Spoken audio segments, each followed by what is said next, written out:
इनको भाषाओं का ज्ञान ही नहीं है, इनको संस्कृति ज्ञान ही नहीं है, इसलिए ऐसा करें कि जो राम को माने वो मुसलमान हो नहीं सकता। ये कहेंगे जो खुदा को माने वो मुसलमान नहीं हो सकता है। ये साजिद रशीदी जैसे मौलाना हर शय पर कादिर नहीं है, ये तो तुच्छ इंसान है, ये तो बशर है, इनको क्या अधिकार है कुछ कहने का? नहीं है। आप ही जैसे लोगों के लिए कहा गया है कि धोबी का कुत्ता रशीदी साहब, जहाँ डस डस आपको करना चाहिए था वहाँ तो आपने डस डस किया नहीं, जो बोलना था बोल गए। ऐसे ही कोई कहावत वो फैज खान आपके सामने रख देंगे तो आप कहेंगे कि देखिए आपके सामने राकेश जी आप टोक नहीं रहे। फैज अहमद जैसे बागियों को आप बुला करके इस्लाम के खिलाफ बुलवाते हो, आपने ठेका ले रखा है इस्लाम के खिलाफ बोलने वालों को चैनल पर बैठाने का। कितने पैसे मिलते हैं आपको इस्लाम के खिलाफ बुलवाने के लिए?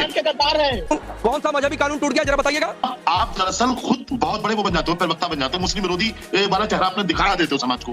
राकेश भाई सबसे बड़ी कमी आपकी नहीं, कौन सा विरोधी चेहरा भाई, इसमें कहां से मुस्लिम विरोध हो गया? नहीं हजारी साहब, ये प्रोपेगेंडा मत फैलाइए। यहाँ कहां से मुस्लिम विरोध हो गया? मैं मुस्लिम भाइयों के साथ भी उतना ही खड़ा हूँ, प्रोपेगेंडा मत फैलाइए। तो आज की इस वीडियो में पत्रकार राकेश पांडे ने मौलाना साजिद रशीदी को डिबेट में अच्छे से धो दिया है, क्योंकि साजिद रशीदी भगवान राम को भगवान नहीं मान रहे थे और अपने अल्लाह की पूरी तारीफ कर रहे थे, उसे सबसे बड़ा बता रहे थे। तो इसी बात पर जब एक मुसलमान साजिद रशीदी को गलत बताने लगा कि आप नफरत फैलाते हैं तो यह उस पर ही भड़क गया, जिसके बाद राकेश पांडे ने इसे डिबेट से अच्छे से धो दिया है और उसे डिबेट से ही भगा दिया, क्योंकि साजिद रशीदी नफरत फैला रहा था डिबेट में आकर और उसके लिए कुछ भी बोले जा रहा था। तो भाई क्या हुआ आप खुद से ही देखिए। हम अल्लाह को ईश्वर भी कहते हैं, खुदा भी कहते हैं, राम भी कहते हैं, कृष्ण भी कहते हैं। अब इन मौलाना के हिसाब से यदि चले नहीं तो फैज खान, लेकिन रशीदी साहब कह रहे हैं कि आप अल्लाह को मानते हैं तो आप राम को कैसे मान सकते हैं? वो तो सीधे तौर पर कह रहे हैं कि इस्लामिक सिद्धांत के हिसाब से आप मुस्लिम होने की परिभाषा में फिट नहीं बैठते हैं। ये भाषा के अंतर को नहीं समझ रहे, इसके कारण ऐसा हो रहा है। यदि मैं अल्लाह को राम कहता हूँ, कृष्ण कहता हूँ, ईश्वर कहता हूँ, तो ये मेरे देश की भाषा है। इनको भाषाओं का ज्ञान ही नहीं है, इनको सांस्कृतिक ज्ञान ही नहीं है, इसलिए ऐसा करें कि जो राम को माने वो मुसलमान हो नहीं सकता। ये कहेंगे जो खुदा को माने वो मुसलमान नहीं हो सकता, क्योंकि खुदा फारसी शब्द है। तो ये शब्दों के मकड़ जाल से ये बाहर निकल जाए। शम्स कहे, सूरज कहे, SUN सन कहे, तीनों एक ही के लिए है। अल्लाह कहे, राम कहे, ईश्वर कहे, खुदा कहे, परमेश्वर कहे, सब उसी के लिए वो शब्द है। लेकिन ये शब्द जाल में फंसाकर मुसलमानों को भड़काते हैं। आप भी समझ जाइए कि मुसलमानों की परिभाषा ये तय नहीं करेंगे वो जन्नत और जहन्नम में जाएगा, ये तय नहीं करेंगे, वो अल्लाह तय करेगा। कादिर है ये साजिद रशीदी जैसे मौलाना हर शय पर कादिर नहीं है, ये तो तुच्छ इंसान है, ये तो बशर है, इनको क्या अधिकार है कुछ कहने का? हम पैदल जाएंगे, राकेश भैया वहीं रहिएगा। 22 को प्राण प्रतिष्ठा होगी, हम 23 को भारत भर के 50 स्थानों से मुस्लिम राष्ट्रीय मंच के कार्यकर्ता कोई पैदल, कोई साइकिल में, कोई मोटरसाइकिल में निकलकर रामलला के दर्शन के लिए आ रहे हैं। लीजिए रशीदी साहब, आपने की तमन्ना नहीं ठीक है, नहीं एक बात बड़ी अच्छी हो गई। फैज खान थोड़ा सा रुकिएगा, फैज खान रुकिएगा, एक बात बड़ी अच्छी हो गई। रशीदी साहब आप थोड़ी देर पहले कह रहे थे फैज खान क्यों नहीं जा रहे हैं, अब तो लीजिए उन्होंने तारीख बता दी कि कई वो आ रहे हैं भाई अयोध्या। आप पांडे साहब सुनिए, देखिए ईश्वर कहते हैं उस शक्ति को जो निराकार है, राम उस शक्ति का नाम नहीं है। इनको तो ये भी पता नहीं है, राम निराकार नहीं है। नहीं ईश्वर उसको कहते हैं जो निराकार है। इनको तो ये भी पता नहीं है। ये तो ना हिंदू के ना मुसलमान निराकार साकार की परिभाषा में, ये तो ना हिंदू के ना मुसलमान के, ये तो ना हिंदू के ना मुसलमान के, ना इल्लल्लज़ी ना उल्लल्लज़ी।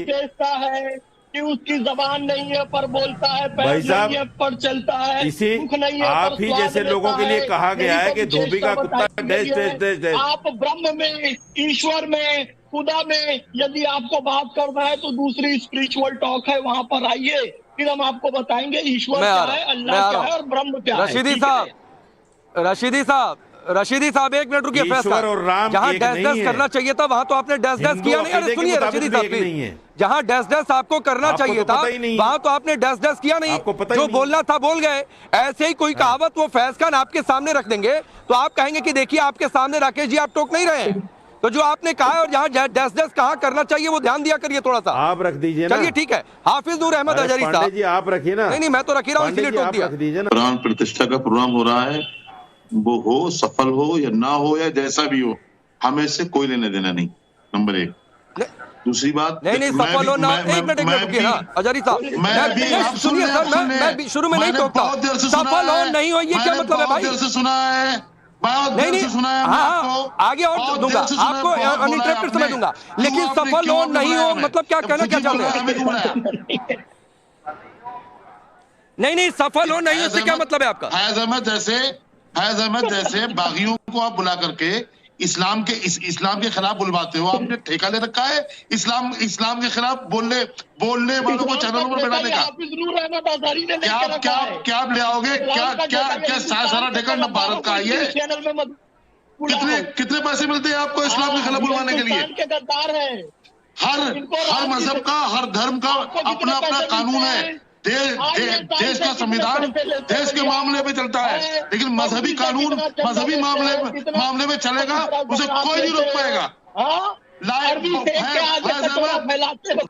तुम्हें चेतावनी देता हूँ, तुम बताओ। अच्छा एक मिनट फैज खान रुक जाइए, अजारी साहब रुक जाइए, फैज खान रुक जाइए प्लीज, शांत हो जाइए। आप दरअसल खुद बहुत बड़े वो बन जाते हो, प्रवक्ता बन जाते हो, मुस्लिम विरोधी वाला चेहरा आपने दिखाया देते हो समाज को। राकेश भाई सबसे बड़ी कमी आप नहीं, कौन सा विरोधी चेहरा भाई? इसमें कहां से मुस्लिम विरोध हो गया? नहीं हजारी साहब, ये प्रोपेगेंडा मत फैलाइए। यहाँ कहां से मुस्लिम विरोध हो गया? मैं मुस्लिम भाइयों के साथ भी उतना ही खड़ा हूँ। प्रोपेगेंडा मत फैलाइए। सवाल ये है कि कौन सा मजहबी कानून टूटा है? कौन सा मजहबी कानून टूटा है? प्राण प्रतिष्ठा हो रही है तो मुझे इसका जवाब चाहिए। मोहम्मद फैज से सवाल है मेरा।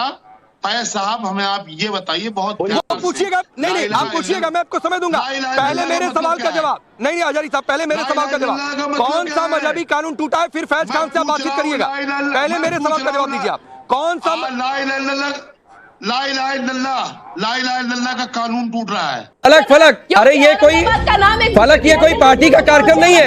नेशनल चैनल की डिबेट शो है। सुना करिए, सुनकर जवाब दिया करिए, बेहतर तरीके से अपनी बात रख पाएंगे। नासिर जुनैद का आपने जिक्र किया, बहुत अच्छा किया।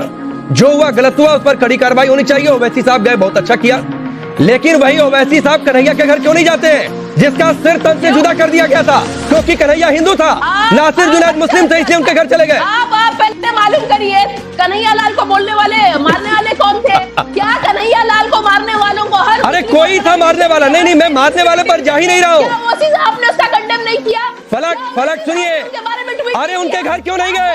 उनके घर क्यों नहीं गए? क्योंकि वो हिंदू था कन्हैया, वो हिंदू था कन्हैया। साजिद रशीदी जैसे लोगों का यही काम रह गया है। ये लोग सिर्फ हमेशा हिंदू मुसलमानों को भड़काने के लिए कुछ भी कर सकते हैं। इन लोगों का यही काम रह गया है। और हिंदू देवी देवताओं को हर जगह बदनाम करना, उसके बारे में कुछ भी बोल देना इन लोगों का आदत हो गया है। इसलिए ये भगवान राम को बोल रहे थे कि उसे हम भगवान ही नहीं मानते। ये लोग चाहते हैं इसके अल्लाह को सब माने, पर हिंदू धर्म या फिर दूसरे धर्म का ये लोग जरा सा भी इज्जत नहीं करना चाहते, जिस वजह से अगर कोई इसके धर्म से कोई इज्जत करता भी है तो ये लोग उसके ही विरोध में खड़े हो जाते हैं, जैसा कि अभी कर रहा था। वैसे ऐसा करके ये कोई बड़ा काम नहीं करता, बल्कि हर जगह अपनी बेइज्जती ही कराता। खैर, आपको अगर थोड़ा सा वीडियो अच्छा लगा तो वीडियो को लाइक कर दीजिए। और ऐसे ही वीडियोस के लिए आप हमारे चैनल को सब्सक्राइब जरूर कर लीजिएगा। हम मिलते हैं बहुत जल्द किसी और वीडियो में।